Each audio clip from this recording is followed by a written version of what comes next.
Cara install dan login aplikasi Settle Petronas. Hai, Assalamualaikum. Selamat datang ke channel PI Tutorial. Untuk install dan daftar aplikasi Settle Petronas, seperti biasa, anda boleh install aplikasi tersebut melalui Play Store ataupun App Store. Saya menggunakan Android, so kena buka aplikasi Play Store. Lepas tu buat carian Settle. Sila klik aplikasi ini dan klik install. Lepas tu kita tunggu sehingga selesai. Lepas dah selesai, kita klik dekat bahagian open. Dekat sini anda kena pilih menu bahasa. Boleh pilih bahasa Melayu kalau nak. Seterusnya anda klik mulakan. Okey, dekat paparan ini anda kena masukkan nombor telefon anda. Bila dah selesai, sila klik teruskan. Anda akan menerima nombor OTP, jadi sila semak SMS anda dan masukkan nombor OTP ini dekat ruangan sini. Seterusnya, di paparan pengenalan ini, anda kena masukkan nama penuh anda. Sila masukkan alamat email, sila pilih jenis ID dan sila masukkan nombor kad pengenalan anda.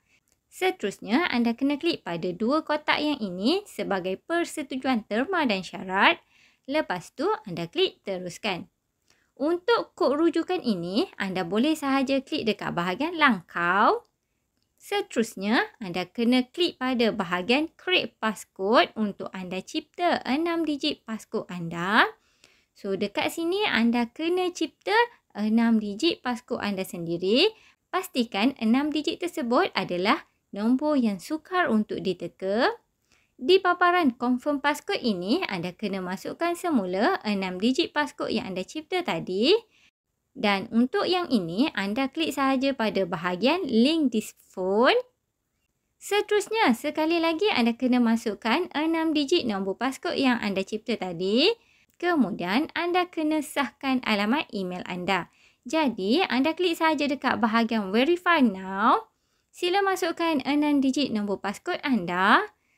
Sila semak alamat email anda dan kalau dah betul, anda klik pada bahagian send verification link.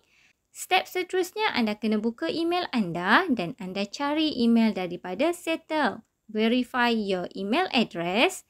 Anda klik dekat email tersebut. Lepas tu, anda klik dekat bahagian verify email. Dan kalau keluar paparan macam ni, itu maksudnya alamat email anda telah pun disahkan. Jadi, anda dah boleh menggunakan aplikasi Settle seperti biasa. Sekiranya anda nak tahu apa next tutorial berkaitan dengan aplikasi Settle, anda bolehlah subscribe channel ni untuk elak anda terlepas video-video yang menarik. Apa-apa pun, jom buat dulu. Assalamualaikum. Jumpa lagi dalam next video. Bye-bye.